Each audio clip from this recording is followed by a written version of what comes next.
નમસ્કાર વિદ્યાર્થી મિત્રો, જય સ્વામિનારાયણ. આપણે હિન્દીમાં પાઠ 16 ભારતીય સંસ્કૃતિ में ગુરુ શિષ્ય સંબંધ એના વિશે અભ્યાસ કરી રહ્યા છે. આપણે જોયું કે પહેલાંના જમાનામાં એમ કે કવિ એવું કહેવા માગે છે, કાવ્યના પાઠના કવિનું નામ છે આનંદ શંકર માધવન અને પાઠનો પ્રકાર છે નિબંધ. નિબંધમાં આપણે જોયું કે પહેલાંના જમાનામાં ગુરુ શિષ્ય વચ્ચેનો જે સંબંધ હતો એ સંબંધ એકદમ કોઈ અપેક્ષા વગરનો હતો. એમ કે કોઈ દિવસ ગુરુ શિષ્ય પાસે કોઈ વેતન એટલે કે પૈસા લેવાની કોઈ અપેક્ષા રાખતા નહોતા અને વિદ્યાર્થી પણ ગુરુજી સાથે સ્નેહભાવ સાથે વર્તન કરતા હતા. હવે આપણે આગળ જોયું કે જ્યારે રવિન્દ્રનાથ ટાગોર એમ કે પહેલાંના જમાનામાં એમ કે જ્યારે સ્વામી વિવેકાનંદ હતા એ ગુરુ તરીકે આવ્યા તો પહેલે એટલું એમને સ્થાન મળ્યું નહોતું. પણ જ્યારે એને અંગ્રેજી નામ એમ કે મળ્યું ત્યારથી એમ કે ભારતીય લોકો એમના પ્રત્યે આકર્ષિત થયા. બીજી બાજુ એમ કહે છે કે રવિન્દ્રનાથ ઠાકુર એમ કે જ્યારે એ પણ બીજી ભાષા એમ કે વિદેશ થઈને આવ્યા તો લોકો એમ કે અમારા ઠાકુર કરીને બિરાજવા લાગ્યા. ટૂંકમાં એવું કહેવા આવે છે કે આપણી જે ભારતીય સંસ્કૃતિ છે એને આપણે ગણતા નથી. એ સંસ્કૃતિને જ્યારે વિદેશી લોકો દ્વારા નામના મળે ત્યારે જ આપણે આપણી સંસ્કૃતિને આગળ વધારીએ છીએ કે આપણે પછી એને જોઈએ છીએ કે શું આપણી સંસ્કૃતિ આટલી અદ્વિતીય છે, આટલી એમ કે મહાન છે. એ ઉપરાંત આપણે ગામા પહેલવાનનું દ્રષ્ટાંત જોતા હતા કે ભાઈ ગામા પહેલવાન હતા, એમને આખા વિશ્વના પહેલવાનોને કુસ્તી માટે ચેલેન્જ આપ્યું. તો એક પત્રકારે એમણે કહ્યું કે તમે બીજા જોડે લડો છો તો કેમ નહીં તમારા શિષ્ય જોડે જ લડો. તો એમને આશ્ચર્ય થાય છે અને પત્રકારને પૂછે છે, કહે છે કે મને એવું લાગે છે કે તમે ભારતીય નથી, કારણ કે ભારતીય લોકો પોતાના શિષ્યને પોતાના પુત્ર કરતાં પણ વધારે પ્રેમ કરતા હોય છે અને એ બીજું કોઈ નહીં, એ પોતાનું શિષ્ય એ પોતે જ છે એવું માનતા હોય છે. અને હંમેશા એટલું યાદ રાખો કે ગુરુ હંમેશા એટલું વિચારતા હોય કે મારો શિષ્ય મારાથી પણ આગળ નીકળે, મારાથી પણ સવાયો નીકળે. આગળ જોઈએ તો મેં લડા યા વહ લડા દોનો બરાબર ही होगा. એમ કે હું લડીશ કે મારો શિષ્ય લડશે, બંને બરાબર જ હશે. हमारी इस परंपरा को आप समझने की चेष्टा कीजिए. એમ કે અમારી આ પરંપરાને તમે સમજવા માટે ચેષ્ટા કરો. हम लोगों को वंश परंपरा से शिष्य परंपरा अधिक प्रिय है. એમ કે અમારે વંશ પરંપરા કરતાં શિષ્ય પરંપરા વધારે પ્રિય છે. ख्याति और प्रभाव में हम सदा यह चाहते हैं कि हम अपने शिष्यों से क्रम प्रभावी रहे.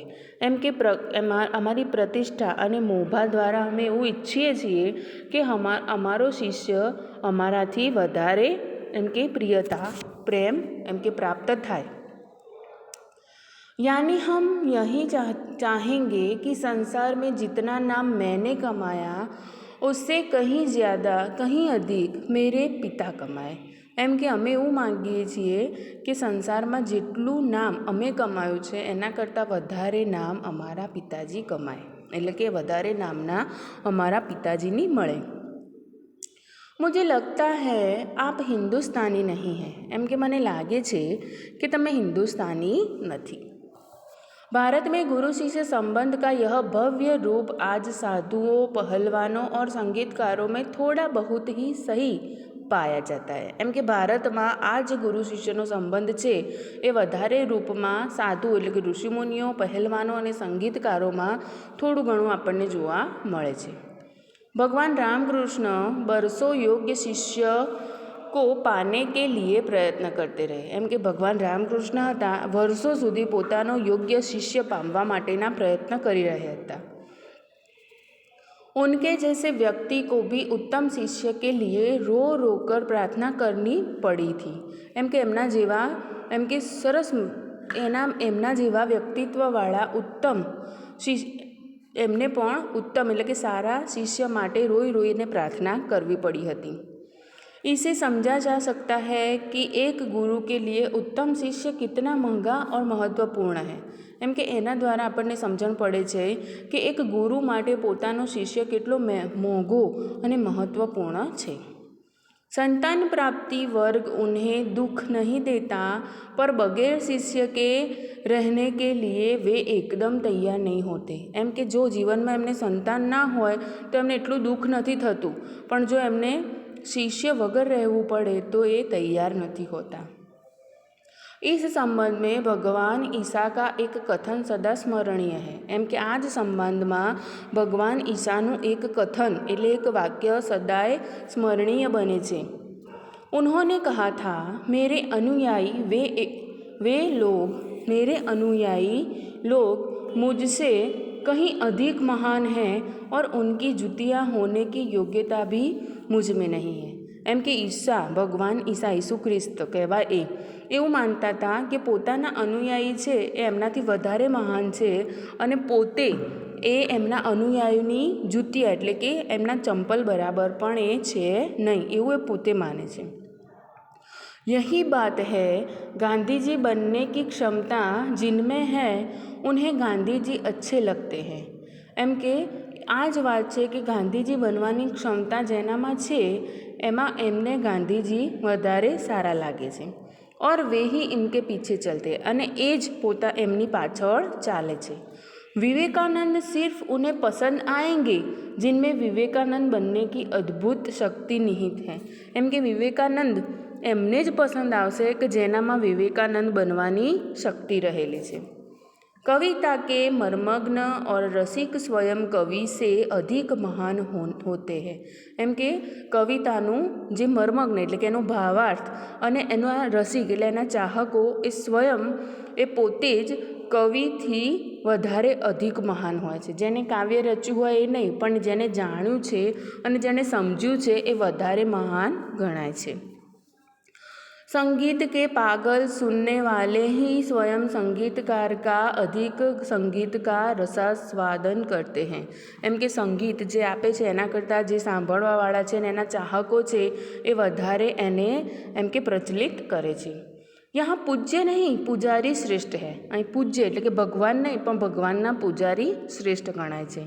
यहाँ सम्मान पाने वाले नहीं सम्मान देने वाले महान है।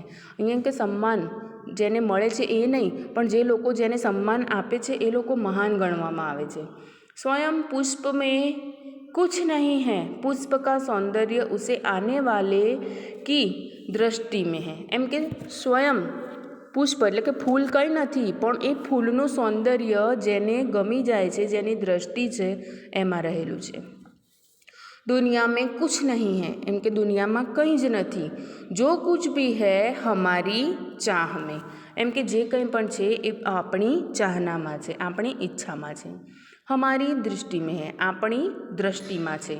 यह अद्भुत भारतीय व्याख्या अजीब सी लग सकती है, पर हमारे पूर्वज सदा इसी पथ के यात्री रहे हैं।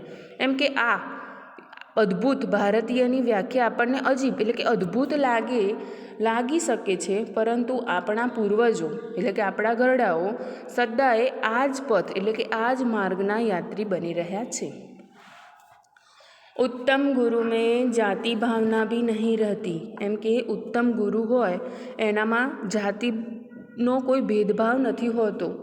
कितने ही मुसलमान पहलवानों के हिंदू चेले हैं। एम के કેટલાય બધા मुसलमान पहलवानों छे एमना चेलाओ हिंदू रहेला छे।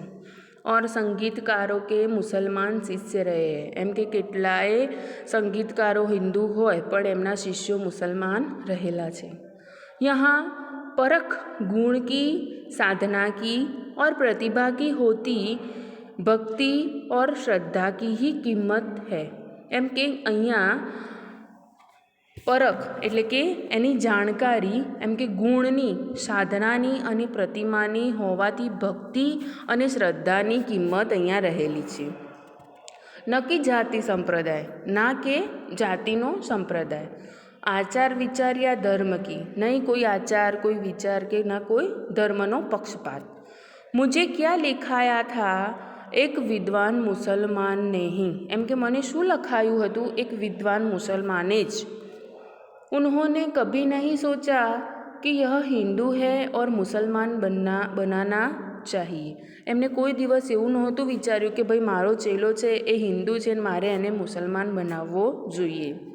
पुराने ज़माने में मौलवी लोग बड़े बड़े रामायणी होते थे और आज देहांतों में भारत मियाँ, रंजीत मियाँ आदि अधिक संख्या में दिखाई देते हैं. એમ કે પુરાણો એટલે કે પહેલાંના જમાનામાં મૌલવી લોકો પણ મોટા મોટા રામાયણના જ્ઞાતા હતા અને આજે એમના દેહાંતો એટલે કે એમના મૃત્યુ પછી પણ પાછળ એવું લખાવે છે ભરત મિયાં, રંજીત મિયાં એમ કે વગેરે જેવા અધિક સંખ્યામાં આપણને એમના નામ જોવા મળે છે. आज के गुरु भी सिर्फ सेवा लेने में ही चतुर है. એમ કે આજના ગુરુ માત્ર સેવા લેવામાં જ ચતુર છે, દેને મેં નહીં, એમ કે દેવામાં નહીં. સેવા લેવી એટલે કે શિષ્યો સાથે એમ કે કામ લેવું, આપવામાં નહીં. उपनिषदों में आचार्यों ने कहा सेवा देने की चीज़ है, लेने की नहीं. એમ કે ઉપનિષદોમાં આચાર્ય ઋષિમુનિઓએ એવું કહ્યું છે કે સેવા આપવાની વસ્તુ છે, લેવાની નહીં. सेवा लेने के अधिक बच्चे रोगी, असहाय और वृद्ध बच्चों को परमेश्वर का ही मूर्त रूप समझ. એમ કે તેની જો તું એની સાથે સેવા લઈશ, મહેનત લઈશ તો અધિકારી તું શેનો દોષી બનીશ? બચ્ચે એટલે કે બાળકો, રોગી, અસહાય અને વૃદ્ધ લોકોનો પરમેશ્વરનું મૂર્ત સ્વરૂપ છે. આ બધા જે લોકો છે અસહાય એ લોકોનું મૂર્ત એ ભગવાનનું જ રૂપ છે. सेवारूपी पूजा से उनकी शक्ति को प्रज्वलित करने क्षमता और सहृदयता रखने वाले ज्ञानी और तपस्वी पुरोहित आजकल के गुरु नहीं रह गए. એમ કે સેવારૂપી પૂજા એ એમની શક્તિનો પ્રજ્વલિત એટલે કે ઉજાગર કરે એવી ક્ષમતા, એવું સહૃદયતા રાખવાવાળી જ્ઞાની અને તપસ્વી પુરોહિતો એટલે કે ગુરુજનો આજકાલના ગુરુમાં આપણને જોવા મળતી નથી. किसी भी देव मंदिर की मूर्ति की शक्ति उतनी मात्रा तक ही संभव है जितनी मात्रा तक उसके पुजारी की भाव पूजा में नैवेद्य भावना भरी रहती है. એમ કે કોઈ પણ દેવ મંદિર એટલે કે કોઈ પણ ભગવાનનું મંદિરની મૂર્તિની જે શક્તિ છે એટલી જ માત્રામાં સંભવ છે કે જેટલી માત્રામાં એની પૂજા ભાવ અને નૈવેદ્ય ભાવના એમનામાં રહેલી છે. ટૂંકમાં એવું કહેવામાં આવે છે કે જો ગુરુ પોતાના શિષ્ય પ્રત્યે એમ કે નિર્દોષ ભાવ રાખે, આ વિદ્યાર્થી સારો, આ ખોટો, આ મારા માટે કામ કરશે, આ કોઈના પ્રત્યે પક્ષપાત ભેદભાવ ના રાખે તો જ ગુરુ શિષ્ય સંબંધ વચ્ચે એમ કે અત્યારે આગળ વધી શકે અને એના જ કારણે શિષ્યો આગળ પણ વધી શકે. આ સાથે આપણો અહીંયા પાઠ પૂરો થાય છે અને લેક્ચર પણ પૂરું થાય છે. અસ્તુ. જય સ્વામિનારાયણ.